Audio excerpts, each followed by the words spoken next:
Hello, Scrappy Peeps. Welcome to my channel, and welcome to a new series called Old Stories, New Ways. It's a heritage series that I'm doing with Sarah Wyles, and this is my first project. So the point of this series is we wanted to share new ways of telling old stories. So new ways of doing heritage layouts. So I find that a lot of heritage layouts are old photos with old vintagey looking products. Hence in my in our little header there, we have the old stuff on the left, right? It's gray and black and brown and dingy and doilies and buttons. And then you have all of the new stuff on the right that's bright and colorful, and you can still use it to tell your old stories. So I have three photos here, one of my mom and dad's first house, and then one of my mom on the patio of this first house, and then the other one of my dad on the bed. And my mom has written on the back of these photos. So these photos came from her mom, my grandmother, and when we cleaned out the house after she passed away, we found photos, obviously, that my mom had sent to her mom. And so that's what I'm using here. And I wanted to be able to preserve the writing on the back. I also want my mom's handwriting in addition to telling the story of these photos. So you will see there is no journaling in the finished layout because I actually want her to write it. Now, when I asked her about it, because I was going to type out the address and put the address of this house there, she told me the whole story. So I do have the story. And I could type it and put it behind the photos. You'll see what I mean. But I'm not sure. I really would like her handwriting. I think increasingly our handwriting is becoming something that we don't have a lot of. And that's why I handwrite on my pages. And it's something that I would like to pass down to future generations, my mom's actual handwriting. So I can't print it if I don't ever get around to getting her to write on it because she lives in Indiana and I live in Virginia. So we'll see. I have the story if I can't get her to write the story, but I have left the photos in such a way that you can lift them, see the writing on the back, and then also see the story when the story gets put there. So as I am wanting to do, I like to have, well, typically they're headers and footers, right? But in this instance, they are on the right-hand side and the left-hand side of the photo. I'm not sure about that strip. I feel like I need the strip to ground the page, but at the same time, I feel like the square is no longer square. It has a very tall rectangular feel to it. And so I'm kind of toying with that border on the right-hand side there. I've also, as you can see, cut up some journal bits and some tags that I will put underneath those photos in order to be able to house the story. And then in order to balance that top right cluster working in a diagonal, I have the cluster at the bottom left, which is where I intend to put the address of the house and the title of the layout there. So this is the Maggie Holmes road trip collection that I am working with. It does actually have a vintage feel to it, but it has a colorful vintage feel. I probably for this series will use a lot of Maggie Holmes because I do like that it's a little more oldie worldy, but I want to step out of my comfort zone and maybe try doing some brighter primary color collections, like maybe a Bella Boulevard, because you know I like my Bella Boulevard, or maybe even some LA Studio. I don't know. So come back and make sure you check out our series. The idea is that we will, no, not the idea, we will try and release videos on the third Thursday of every month. And then I will also link you down below to Sarah's channel as well as directly to her video for this series. So I've pretty much committed to the placement of these things, the primary decor and the background in the story. And then the rest of it is sort of embellishment. So I'm pulling out some embellishments and setting the stickers on my sticker keeper, aka trimmer, over there on the right.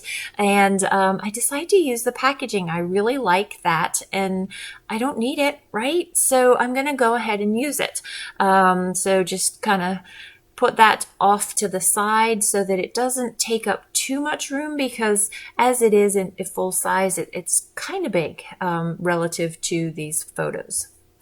So you can see I've shuffled these photos around a fair amount, trying to get the right proportions to work on that diagonal across the page there. I will tell you, off camera, I really don't like these sitting on top of those border strips. So off camera, I will pull the outer two of those border strips on top, and it will look a whole lot better. It grounds the layout much, much better. And you'll see that. And I keep it, normally I might, well, I wouldn't say normally. There are times when that bottom left title cluster, I would probably put askew, but because I've got the photos very much at right angles, I want to maintain that right angle perspective and keep it constant from the top to the bottom. So I'm using photo corners here. They're white photo corners. They're just from Hobby Lobby. And by using these photo corners on a diagonal, it is easy to move the photo. And then that way you can lift and see my mom's writing on the back of the photo. These are the originals. And then you will be able to see the story underneath. So for this other photo that I don't yet have down, I wasn't sure whether I needed a third journal spot underneath it, but I do know that there's writing on that one as well. So either way, I know I want to use the photo corner.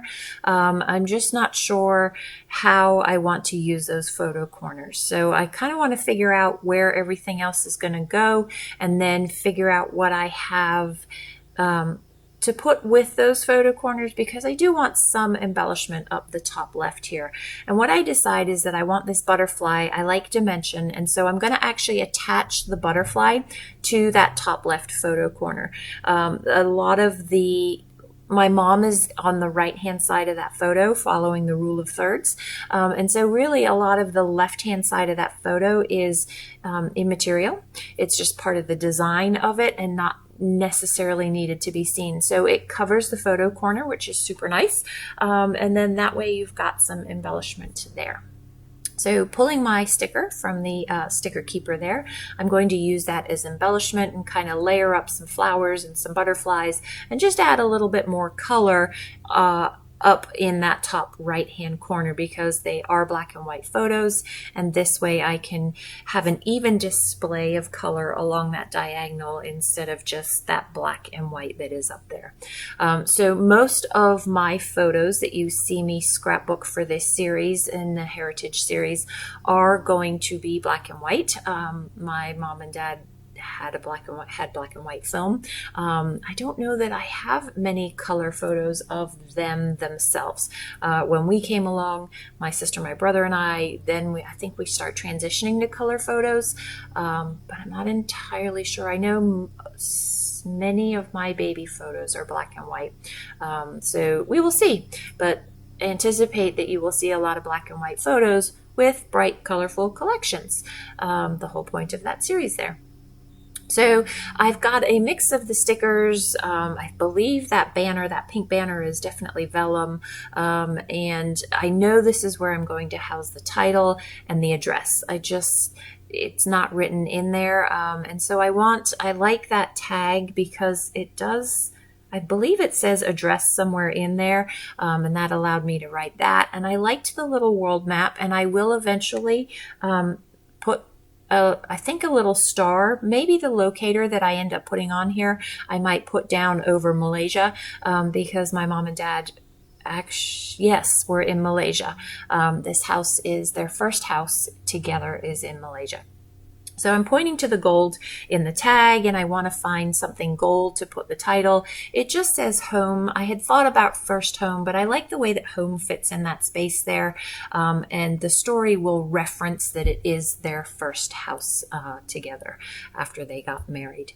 So that, my friends, is going to wrap it up. I will lift it up slowly, and then I will turn each of the photos so you can see. Be sure to check out the link down below and see what Sarah has to share with you. Hers is super awesome. I love, and she's doing it in a different size too, so you get a lot of variety between the collections that we use.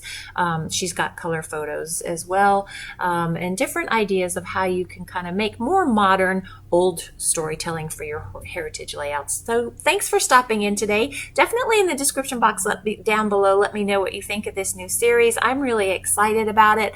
I hope you're doing well. Enjoy the close-ups. Come back again soon. Take care.